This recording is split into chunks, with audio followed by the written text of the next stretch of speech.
Hello दोस्तों। तो क्या होगा अगर आप और आपकी क्रश एक महीने तक किसी सुनसान आइलैंड पर फंस जाओ। उस आइलैंड पर आप दोनों की सिवा और कोई ना हो। आप दोनों वहाँ कैसे जिंदा बचेंगे, वहाँ क्या क्या करेंगे। तो आज की कहानी भी कुछ ऐसी ही दो क्लासमेट्स के बारे में है जो एक दूसरे को बिल्कुल पसंद नहीं करते थे, लेकिन एक दिन वो लोग वीरान आइलैंड पर फंस जाते हैं। उन्हें जिंदा रहने के लिए क्या क्या करना पड़ता है और उन दोनों के बीच क्या कुछ होता है, ये सब जानने के लिए कहानी को एंड तक देखिए। और अगर आप हमारे चैनल पर नए हैं तो हमारे चैनल को सब्सक्राइब करें। तो कहानी की शुरुआत होती है एक खुश मिजाज लड़की प्रीति से। वो सुबह जल्दी उठती है और स्कूल जाने के लिए तैयार होती है। प्रीति अपने स्कूल की सबसे इंटेलिजेंट और पॉपुलर लड़की थी और उसके बहुत सारे दोस्त थे जो उसे पसंद करते हैं। वहीं दूसरी तरफ हमें दिखाया जाता है दिनेश, जो एक आलसी और लापरवाह लड़का है जो प्रीति से बिल्कुल अलग है। दिनेश देर से उठता है, जल्दी जल्दी अपने दांत साफ करता है और फिर वीडियो गेम खेलने बैठ जाता है। हमें दिखाया जाता है कि प्रीति की माँ उससे और उसकी छोटी बहन स्टेसी को स्कूल छोड़ने जाती है। स्कूल पहुंचकर प्रीति अपनी सबसे अच्छी दोस्त लीज से मिलती है। दोनों बातें करने लगती है। थोड़ी देर बाद एक लड़का स्टीवन आता है और वो प्रीति को हाय करता है। लिज तुरंत प्रीति को चिढ़ाने लगती है, जिससे प्रीति शर्मा जाती है। बाद में उनके टीचर एक रोमांचक ट्रिप की घोषणा करते हैं, ट्रिनिटी आइलैंड की यात्रा। वो सभी स्टूडेंट को बताते हैं कि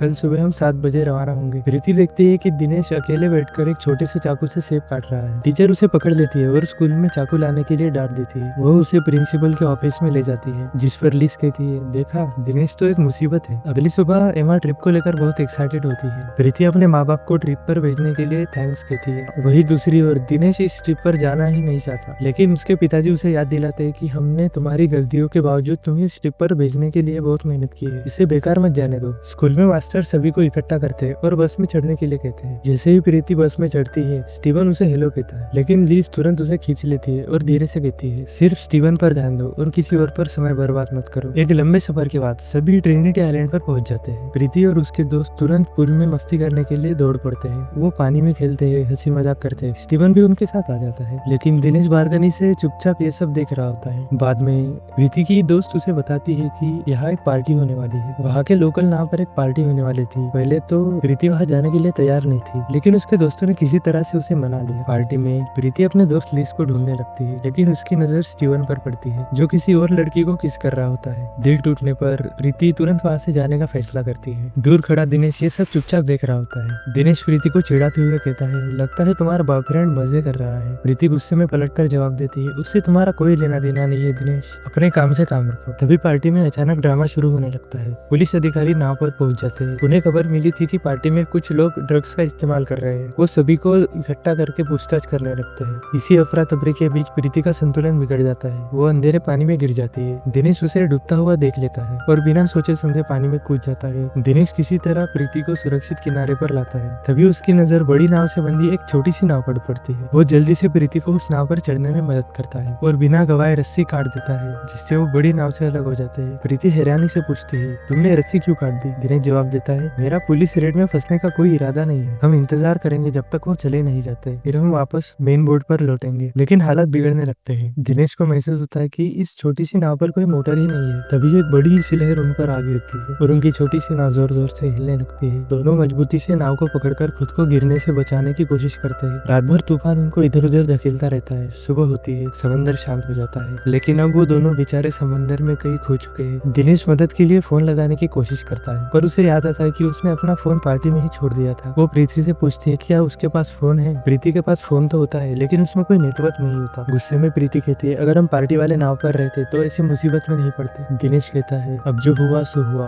परेशान होने से कुछ नहीं बदलने वाला। तभी एमा देखती है एक छोटा सा द्वीप। वो दिनेश को इशारा करती है। दिनेश तुरंत अपने हाथों से पानी को पीछे धकेलते हुए नाव को उस दिशा में लेने की कोशिश करता है। वो लोग बड़ी मुश्किल के बाद आखिरकार उस द्वीप पर पहुंच जाते हैं। थक कर चूर लेकिन राहत महसूस करते हुए दोनों धीरे धीरे द्वीप पर कदम रखते हैं। प्रीति तुरंत फिर से अपना फोन चेक करती है, लेकिन अब भी वो नेटवर्क नहीं आता। वही दिनेश छोटी नाव की तलाशी लेता है और उससे वहाँ एक फ्लेयर गन मिलती है। वो उसे अपनी जेब में रख लेता है। अब उनके पास एक ही रास्ता बचता है, उस आइलैंड को ही अपना घर मान लेना और बचने की उम्मीद करना। दोनों जंगल की गहराइयों में आगे बढ़ते जाते हैं। चलते चलते दोनों एक खूबसूरत झरने के पास पहुंचते हैं। दिनेश राहत की सांस लेते हुए कहता है, वाह ये तो बहुत खूबसूरत है, यादों के लिए एक फोटो खींच लो। प्रीति उसे घूरते हुए कहती है, क्या तुम सच में ऐसा चाहते हो? हम इस सुनसान आइलैंड पर फंसे हुए हैं और तुम्हें फोटो खींचने की पड़ी है। दिनेश कहता है, अरे प्रीति, कम से कम जब तक यहाँ है कुछ अच्छा महसूस करने की कोशिश करते हैं। हम कोई ना कोई रास्ता ढूंढ ही लेंगे। उधर होटल में मास्टर इन स्टूडेंट्स के बर्ताव से बहुत नाराज होता है। वो गुस्से में पूरी ट्रिप कैंसिल कर देता है। तभी लीज घबरा मुस्कुराते हुए मास्टर से कहती है, मुझे प्रीति पिछले रात से नहीं दिखी है। मैंने सोचा था कि वो किसी के साथ रुकी होगी, इसलिए पहले नहीं बताया। ये सुनकर मास्टर तुरंत अटेंडेंस लेता है और उसे पता चलता है कि प्रीति ही नहीं बल्कि दिनेश भी गायब है। वो घबराकर पुलिस को बुलाता है। पुलिस प्रीति के दोस्तों से पूछताछ करती है। उसी समय दिनेश के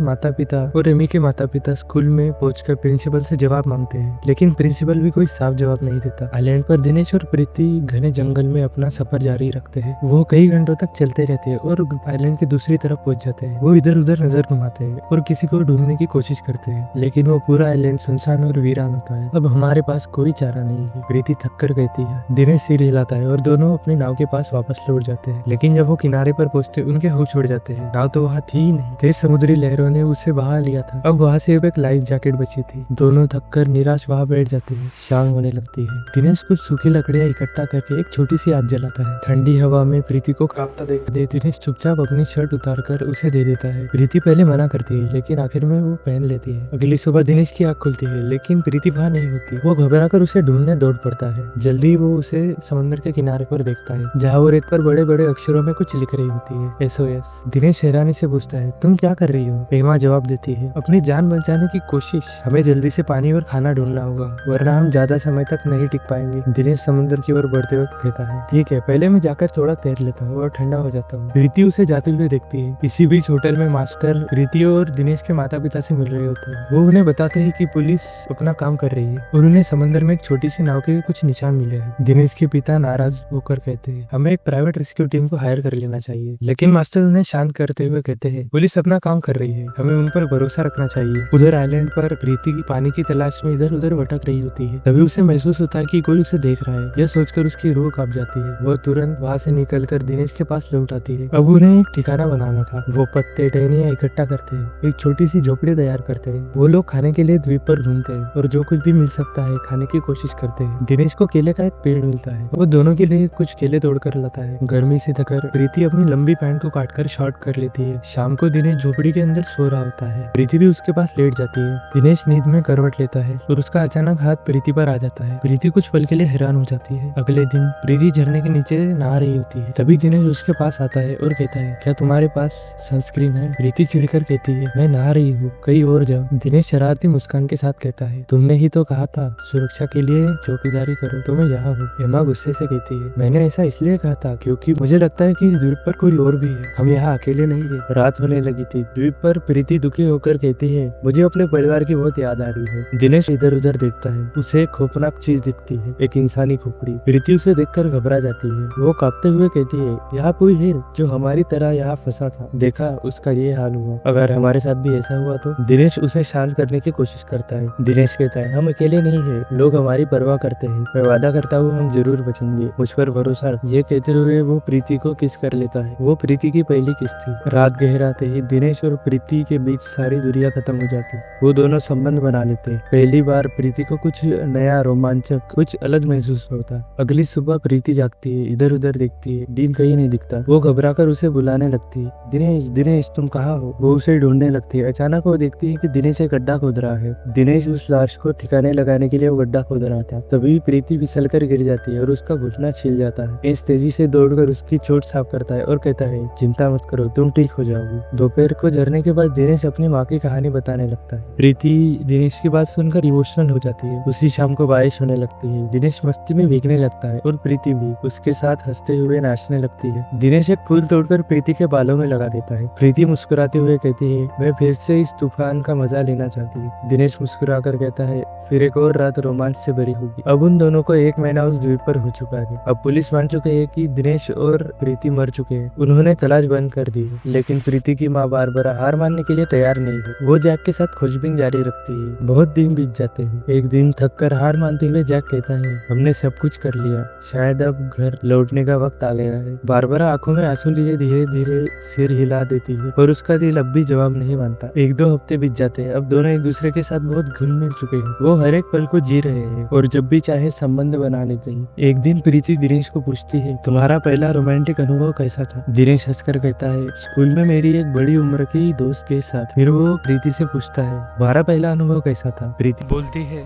ये मेरा फर्स्ट टाइम है। दोनों मुस्कुराते हैं। अचानक दोनों को आसमान में हवाई जहाज की गड़गड़ाहट सुनाई देती है। वो दोनों तेजी से खुले मैदान की तरफ दौड़ते हैं। दिनेश झटपट प्रीति के बैग में से फ्लेयर गन तलाशता है, लेकिन वो गायब है। हवाई जहाज उनकी उम्मीदों को कुचलता हुआ वहाँ से दूर चला जाता है। क्या ये दोनों बच पाएंगे? क्या इन्हें कोई ढूंढ भी पाएगा? दिनेश कहता है, मुझे लगता है यहाँ पर कोई और भी है। हमारी चीजें धीरे धीरे करके गायब हो गई। कुछ और दिन बीत जाते हैं। प्रीति और दिनेश अपनी झोपड़ी में बैठकर सोचते हैं, क्या हमें घर लौटने की उम्मीद छोड़ देनी चाहिए? आखिरकार वो दोनों तय करते हैं कि हम इस द्वीप को ही अपना नया घर मान लेंगे। अचानक तभी दिनेश को जंगल से किसी जानवर की आवाज सुनाई देती है। शायद कोई खतरा है। वो ये देखने के लिए जंगल में घुस जाता है। प्रीति चिंतित होकर उसके पीछे जाती है, लेकिन जैसे ही दिनेश आगे बढ़ता है, एक काला तेंदुआ उसके सामने आ जाता है। दिनेश घबराकर भागता है। वो तेंदुआ उसका पीछा करने लगता है। भागते भागते दिनेश लड़खड़ाकर गिर जाता है। जब प्रीति वहाँ पहुंचती है तो देखती है दिनेश के हाथ में खून। दिनेश ने अपनी जान बचाने के लिए तेंदुए को मार डाला था। दूसरी ओर घर पर प्रीति और दिनेश के परिवार वालों ने उनके बिना जीना सीख लिया था। दिनेश और प्रीति अब पूरी तरह से वहाँ के जीवन में ढल चुके थे। वो शिकार करना, आग जलाना